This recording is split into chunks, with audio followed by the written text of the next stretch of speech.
warahmatullahi wabarakatuh. Bismillahirrahmanirrahim. Alhamdulillahirabbil alamin. Asyhadu an la ilaha illallah wa asyhadu anna Muhammadan abduhu wa rasuluhu. Allahumma shalli ala sayyidina Muhammad wa ala ali sayyidina Muhammad. Laqad kana lakum fi Rasulillahi uswatun hasanah liman kana yarjullah wal yawmil akhir wa dzakarallahu katsiran. Jemaah rahimakumullah yang berbahagia, kita pertama memanjatkan rasa syukur atas dimaukannya kita dalam keimanan, ilmu tauhid, ilmu nubuwah, ilmu yang membuka hati, ilmu yang menjadikan hati nurani berfungsi. Ati ki enek loro, sing siji diarani ati sanubari, yang satunya disebut hati nurani. Allah tidak menjadikan lirojulin seseorang itu berfungsinya dua hati dalam rongga dadanya, bahwa ada hati sanubari, yang satunya hati nurani. Hati sanubari ki hati sing apa ya jenenge, hati sing dzulmaniyun dan selalu pekerjaannya adalah bisu. Pada saat hati sanubari ki duwe perilaku sing berupa iri, dengki, kepentingan, karepe dhewe, semaunya sendiri, itu hati sanubari. Wekku dhewe, wekmu ya wekku, weke mereka ya wekku, itu adalah hati sanubari. Yang satunya hati nurani. Hati nurani itu di tengah dada tandanya deg-deg. Hati nurani itu dibuat dari cahayanya Tuhan, gaib tapi bukan ala ghaib, gak ketok mripat ning duduk pangeran. Hati nurani ini yang digunakan fungsinya adalah akan berfungsi. Hati nurani itu karena ada yang dicintai, dia Tuhan. Nur aini, hati untuk melihat keberadaan Tuhan di semua aktivitas, itu adalah hati nurani. Maka kita bersyukur atas dimaukannya membuka hati nurani untuk berfungsi. Kemudian syukur kita juga laqad kana lakum fi Rasulillah uswatun hasanah. Adanya uswatun hasanah bertepatan dengan maulid Nabi, Kanjeng Nabi Muhammad Rasulullah SAW. Kelahirannya Nabi Muhammad itu adalah sebagai pembuka eksistensi, menunjukkan inti manusia, menunjukkan kemanusiaan yang adil dan beradab, menunjukkan adanya bahwa inti manusia untuk mencegah fasya' wal munkar, yang adil dan beradab, itu keberadaannya dilahirkannya Kanjeng Nabi. Makanya yang diperingati kan kelahirannya, bukan keseduannya, bukan meninggalnya, bukan hol, tapi kan kelahirannya Kanjeng Nabi Muhammad, yang Jumat yang lalu juga sudah kita sampaikan. Jadi kelahirannya Kanjeng Nabi Muhammad sebagai pembuka eksistensi. Apakah kelahiran secara fisik? Kalau kita mengulangkan, ini banyak jamaah yang ikut hadir dan di online. Jadi kalau yang diperingati itu adalah kelahiran fisik dari kelahirannya mimbutuni ummahat, jika lahir itu dari perut ibu, maka kita tidak mengatakan kelahiran Nabi Muhammad, tapi kita akan mengatakan kelahirannya Ahmad, karena nama sebelum beliau terangkat menjadi Nabi Rasul adalah Ahmad Mustafa. Kemudian setelah beliau diangkat menjadi Nabi, kemudian nama yang menyertainya adalah Muhammad. Muhammad itu nama secara hak sah, kemudian beliau wenang ditugasi sebagai kerasulan, Nabi yang sekaligus sebagai Rasul, untuk membuka, menunjukkan keberadaan dia supaya hamba manusia itu bertauhid. Orang yang bertauhid itu sehingga kehidupan berdunianya itu normal, dilengkapi, digenapi dengan tauhid, digenapi dengan mengenal keberadaan dia, sehingga hidup itu punya tujuan, punya orientasi, mengenal diri, mengetahui alamat pulang, sehingga aktivitas di dunia nggak mudah goncang, nggak mudah larut dengan situasi dan kondisi, bahkan mencekam sekalipun seharusnya kita tidak mudah panik karena ada posisi tempat tujuan kembali telah dikenali. Kelahirannya Kanjeng Nabi Muhammad itu merupakan perwujudan pembebasan yang memerdekakan. Jadi pembebasan yang memerdekakan, terwujudnya kemerdekaan sejati. Merdeka sejati ki piye kan itu? Memerdekakan dari perilaku berhala. Maka para nabi rasul sepertinya Nabi Ibrahim, Nabi Muhammad itu hancurkan berhala yang selama ini kelahiran beliau itu saat berdakwah kemudian menghancurkan berhala. Pikiran bayangan kita itu nggawa pecok, nggawa linggis, kemudian berhala ini digempur. Nek dakwahmu ngono pantes, nek dawuh Kanjeng Nabi menggempur tembok, oh iya, sepertinya kan simpel, sederhana sih. Dakwah kok gempur watu.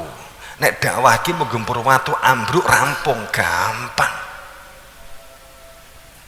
Apa berarti sing nyembah wis gak enek po? Gitu. Jadi Nabi Ibrahim pada karo Nabi Muhammad kan gempur watu di manus, kemudian dibuat patung, dibuat gambar manusia menjadi Lata, Uzza, Mana. Itu yang digempur. Watu dianggap menungso, sing repot kuwi nek menungso koyok watu. Akeh watu dadi menungso apa menungso dadi watu? Akeh menungso dadi watu to. Atos keras fanatik kultus maune dewi, golek menangi dewi, pikirane dewi, kebenaran menurut dirinya. Kuwi jenenge menungso dadi watu. Terus kemudian ya watos, ya keras, ya banyu wae nek mengkristal dadi batu, jadi es batu, wih cairnya ya dikepruk, kepruk ya lagi, gelem cair. Nek watu, kuwi nek nyair nih harus pakai derajat di atas 2000 derajat. Ya menurut nek nyair nih watu-watu sing asale saka menungso kuwi nganggo lahar, nganggo magma. Ning nek ngancurne watu sing dadi menungso mau nganggo pecok. Mula lak gambare Nabi Ibrahim kan gawa pecok, kemudian patung sing gedhi dhewe dikalungi pecok, ngene ta? Kan ngono. Jadi para rasul itu kalau kita memperingati Maulid Kanjeng Nabi itu adalah pembebasan, memerdekakan dari perilaku-perilaku kultus, dari perilaku-perilaku berhala.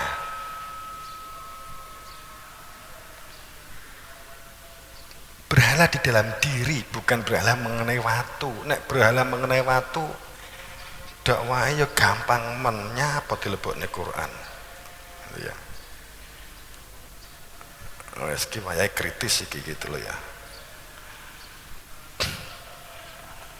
Nabi Ibrahim mecoki patung-patung sing cilik-cilik, saya gede sing gede dhewe kira-kira pecoke ketul apa gak kena, kemudian dikalungne.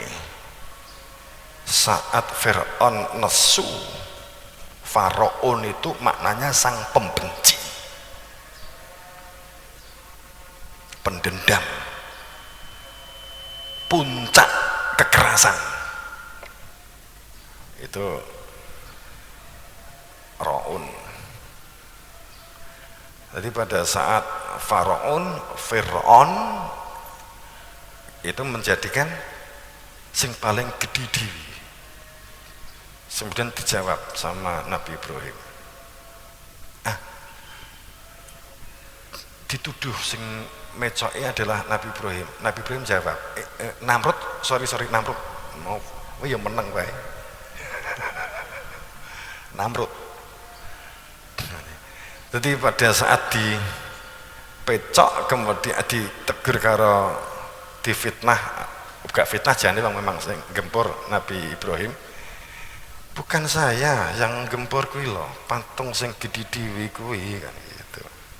Ya ora percaya, terus akhirnya Nabi Ibrahim dibakar.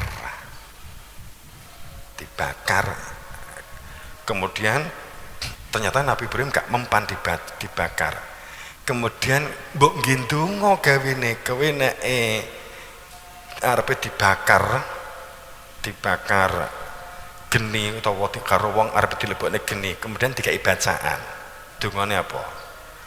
Wa tamat kalimatu rabbika sidqa wa adala mubadila li kalimati wa huwa samin alim. Mbok waca ping 7, kuwi ngono kuwi kowe kaya Nabi Ibrahim gak kebakar jajalan. Jajalan maca kuwi ping 7 nek gung mempan ditambah ping 9. Saya mencoba membaca itu 1000 kali nggak terbakar.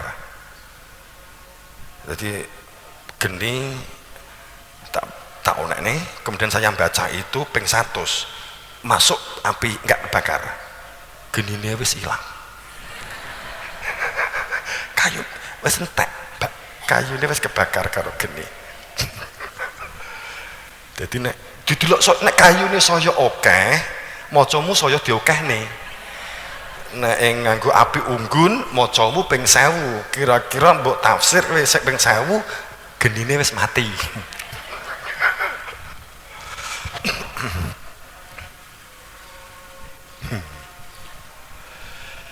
Jadi pada saat Nabi Ibrahim itu mendatangi berhala yang kecil-kecil, itu artinya dia mendatangi suku bangsa yang kecil-kecil, kesukuan-kesukuan yang kecil.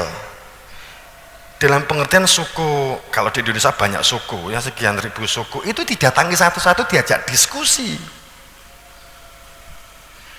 Beragama kalau tujuannya untuk kembali kepada Allah, untuk selamat, itu ada ilmunya. Genepono, saya diutus ini untuk genepi tatanan lahir, supaya tatanan lahir yang aktivitas lahiriah itu supaya punya tujuan hidup, maka digenepi dengan adanya ilmu lughaibi wa syahadati, ilmu yang membuka tentang ginaibnya diri Tuhan di dalam dada, wa syahadati, dan ilmu yang menjadikan kita itu bersaksi bukan dengan lesan, tulisan, bacaan, katanya, akan tetapi persaksian nyata. Iki nek ngombe itu tidak sekedar butuh tulisan banyu, ning ora roh tulisane gak popo, ning banyune mbok glegek, ora iso maca, ora iso ndelok, iso ngilangi haus. Tapi nek tulisane gewedi, air menghilangkan haus, gak enek isine, mbok ngombe nganti geblak panggah dehidrasi begitu toh. Itu ternyata menerima. Patung satu ambruk. Kemudian datang patung sing cilik mung dijak mlaku pisan karo Nabi Ibrahim. Diskusi. Akhirnya saat itu ada satu zaman tauhid. Makanya disebut Nabi Ibrahim sangat terkenal itu adalah Abraham, sang induk atau sang bapak. Makanya kemudian dia punya putra jenenge Ishak dan Ismail. Ishak sebuah utusan yang hak, isim hak, kemudian Ismail isim Eli, kesucian, kemurnian, Eli Tuhan, nama-nama yang seperti tergelarkan begitu ya. Ini kemudian yang paling besar ternyata nggak bisa dimbroke sapa kuwi, yaitulah Namrud sendiri. Kemudian difitnah, membuat fitnah hebat kepada Nabi Ibrahim. Oloan kok dibuat sampai jatuh, ternyata nggak kebakar. Jadi bukan dalam pengertian api wok kemudian Nabi Ibrahim duncakne ndek geni ndak. Sorry nek gak podo ya. Kowe lak mung jarine. Aku kan komunikasi karo sing bersangkutan. Pangapunten. Jadi pada saat dia itu dibakar, maknanya itu fitnah. Dia menerima fitnah hebat. Tapi nggak terbakar, apinya nggak membakar. Sebab suku-suku itu sudah banyak yang masuk tauhid. Kemudian salah satu utusan Nabi Ibrahim itu datang ke suatu pulau, dapat fitnah dari Namrud, kemudian dikejar-kejar sampai ke satu tempat. Kini tak unek nih, kini kok aku dikira ngayawara. Mergo karo kowe gak adoh gitu loh ya. Sejarah kena dibuka apa enake. Ya saya nggak akan mendiskusikan dari sejarah-sejarah yang ada, Nabi semuanya di Arab semuanya. Sebutkan, tapi kalau kita jeli kan mati. Saat Nabi Muhammad muncul dilahirkan sebagai nabi, orang-orang Bani Israel, orang-orang Jazirah di daerah Asia Tengah itu gak bisa menerima keberadaannya Nabi Muhammad dikarenakan dia mengungkap belum ada ceritanya seorang nabi lahir di Jazirah Arab. Akhirnya dia gak mau menerima bahwa seorang nabi atau rasul itu selalu dilahirkan di tengah-tengah Israel. Dia memahaminya adalah Asia Tengah. Kan gitu. Dia nggak bisa menerima keberadaan Nabi Muhammad. Kemudian Nabi Zakaria, dia itu meninggal delik di jerone wit yang berlubang. Tapi jubahnya itu lali gak diangkat karo Nabi Zakaria. Akhirnya ketok, kemudian digraji sehingga dia sedo meninggal dunia. Kok kira-kira nek di Arab kono kok kurma gak kena gindelik to kira-kira. kira-kira gitu. Kemudian di surat Saba bahwa yang dikatakan baldatun thayyibatun warabun ghafur negara kang tata titi tetem karta tata raharja itu penduduknya setiap rumah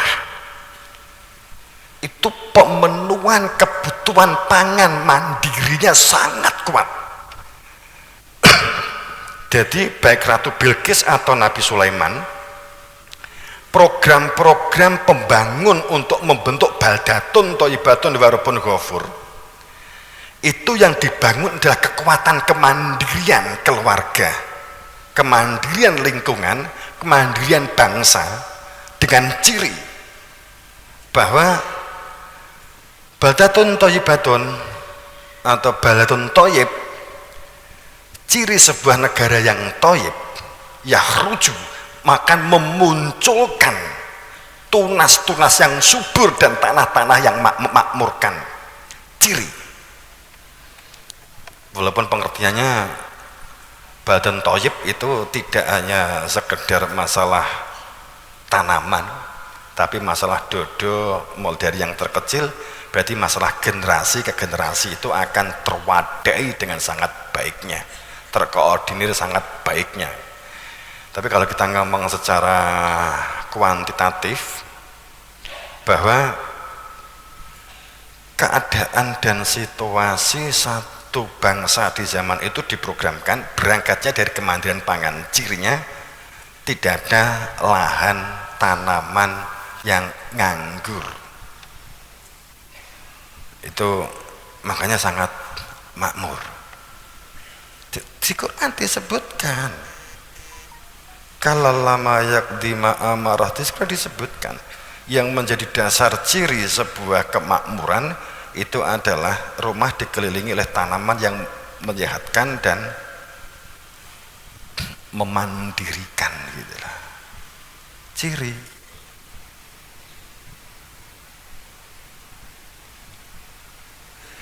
Jadi kalau kita sebagai jamaah kita melihat upamane ki Roni, sorry aku ngomong Roni Magetan, mengenek merga kuruh Ron, enek tau ya, tak rasani Ron. Jadi upamane ki Roni kemudian ditakoi, didelok, dek ini duwe omah, bapak ibu yang duwe omah, tegalane ki wetengene ya ombo. Padahal dekne ya kosong ya nganggur. Pemone gitu. Atau Aziz. Tapi terus dekne ki ngelamar pekerjaan, pemone ngelamar rene. Sing tak deloken omahe piye disurvei. Apa dekne kehariane? Lahane ombo gak nyapo-nyapo. Nganggur, nyatane ngajaknya lamaran kerja, itu otomatis saya nggak akan merekom untuk menjadi kader, untuk menjadi karyawan. Gak nek gunane wong omah lemah nganggur wae diumbar kok. Nek iku nek kader dikei tugas akeh turune.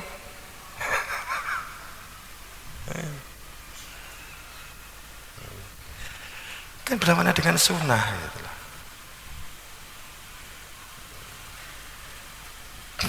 Mbok pinter maca Quran gak tak pilih, mbok hafal Quran gak tak pilih. Wingko tandurane rusak. Maca Quran ngene malah mati kabeh.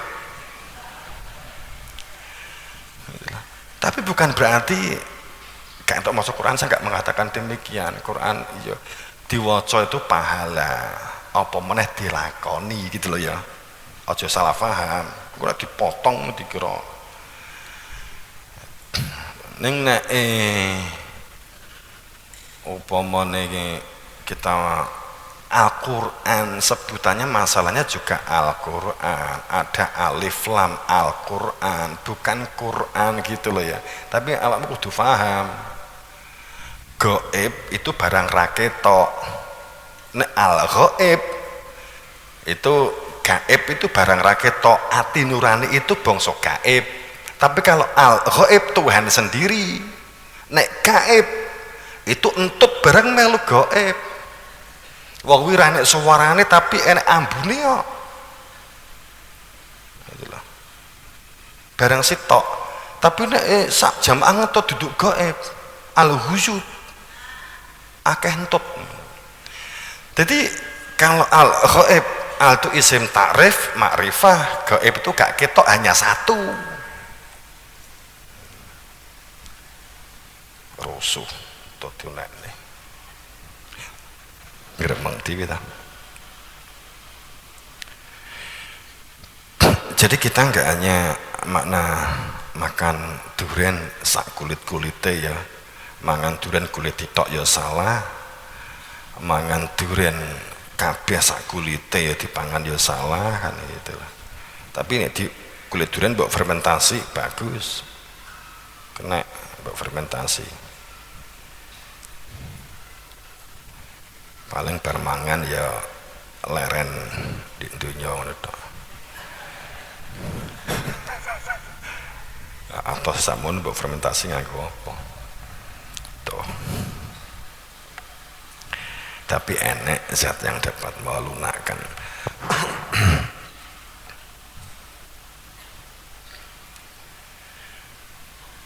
Kemudian zaman Nabi Muhammad juga sama. Nabi Muhammad itu gempur berhala Lata Uzza Manah. Apa kemudian Lata Uzza Manah berarti gempur der kemudian Nabi Muhammad? Enggak. Atau itu memang hanya jarak. Kalau Nabi Muhammad aja sejarah ki marai kaya wali songo ya, terus tukaran karo Syekh siapa? Syekh Siti Jenar. Aku nggak habis pikir loh, sekali berkekasih Allah jenenge waliullah, wali songo gelut. Aku jadi sutradara nih piye aku ngene, jelasnya gak dong gelut cat. Yes, ngono ya mentol lho niku. Terus ana lagu Aisyah Nabi Muhammad kejar-kejaran kayak cah cilik. Yes, ngawur. Wadak nek kowe nek pacaran. Yes.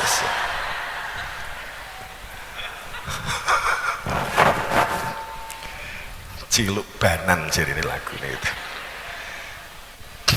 Karepe apik itu menunjukkan keharmonisan, tapi ya nggak segitunya lah. Mosok terus pelayan ngubengi wit jambu.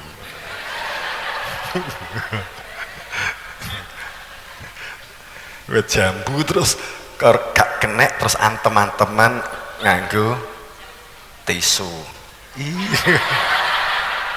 Alah ya. Ada yang mentah lagi lagu. Nek kowe pantas ya. Ari ngene ya. Malah golek delik diantemne. Enggak kena gitu.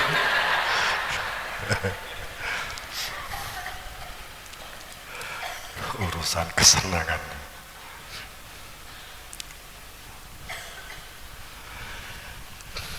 Jadi pada saat Nabi Muhammad itu menghancurkan berhala yang ada Lata itu adalah kultus terhadap seseorang, fanatik terhadap tokoh yang telah masa lalu. Jadi diberi masukan nggak bisa dikarenakan dia itu bangga dengan keturunan. Kowe gak roh po, aku ki nganggo sorban ki berarti keturunanku sopo. Kan gitu.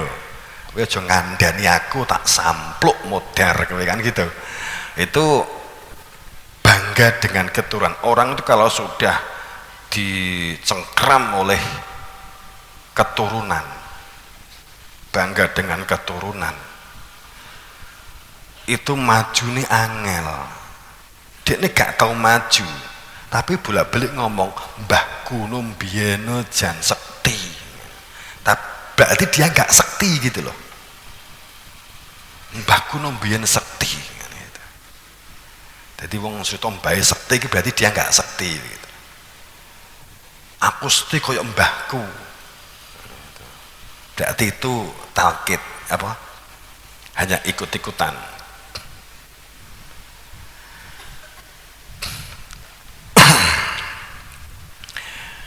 kultus terhadap masa lalu itu adalah berhala Lata.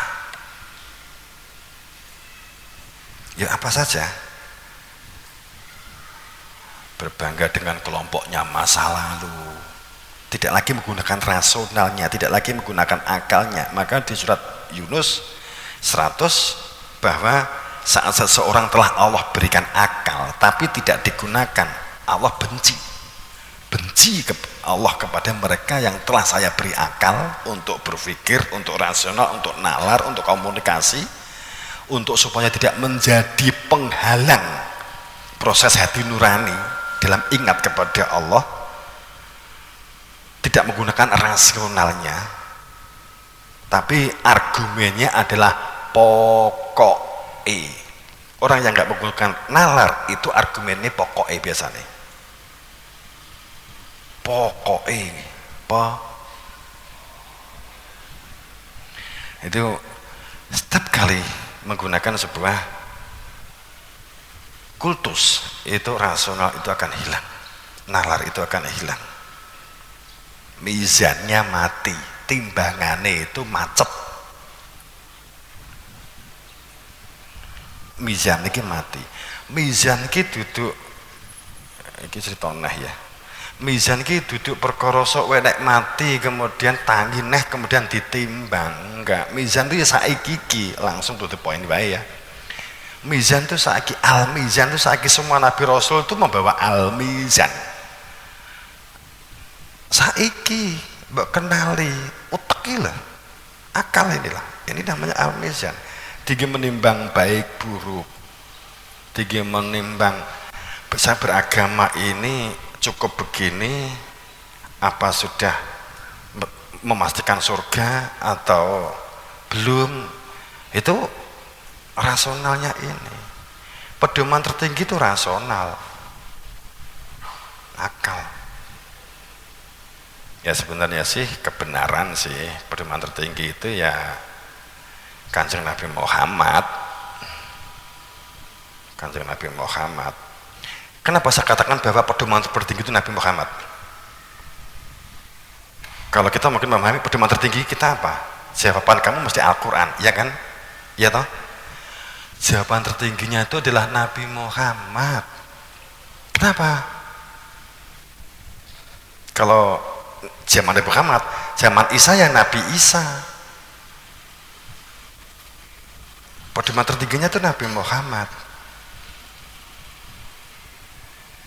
Quran itu ada karena ada Nabi Muhammad.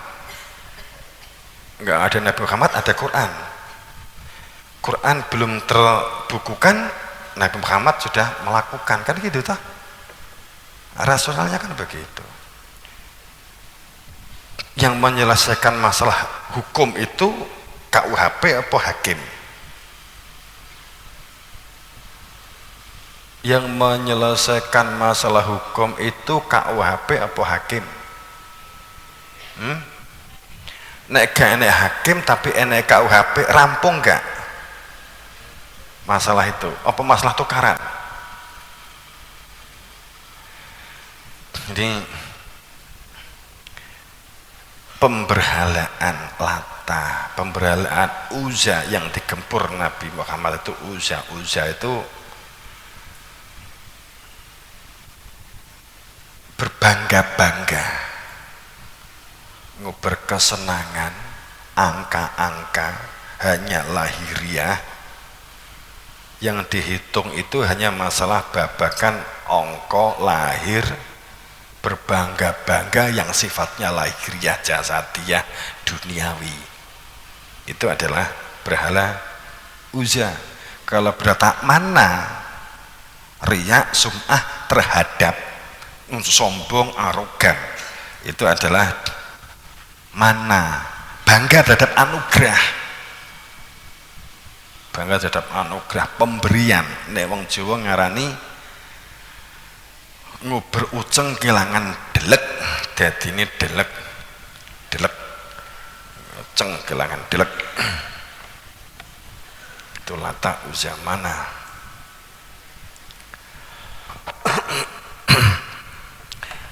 Karena beragama itu bukan masalah adat istiadat dan budaya. Agama bukan masalah nenek moyang. Agama itu rasional dan nalar kamu dalam kita mengambil sikap agama apa yang kamu ambil, keyakinan apa yang kamu ambil, sampai pada titik apa yo menungso ki mau masalah lahiriah. Sehingga beragama itu bukan hanya sekedar masalah pemahaman agama sama dengan ibadah, ritual, formalitas, semata-mata hanya budaya. Beragama itu adalah masalah tatanan lahir berdunia yang disempurnakan, digenapi dengan ilmu tauhid, gerakan aktivitas lahiriah berdunia dalam kesadaran hakikat. Awalam yattafakaru fi anfusihim. Jadi itu sebenarnya beragama. Jadi duren itu bukan masalah lahiriah. Duren itu bukan masalah kulit. Duren itu bukan masalah ri. Kan gitu toh?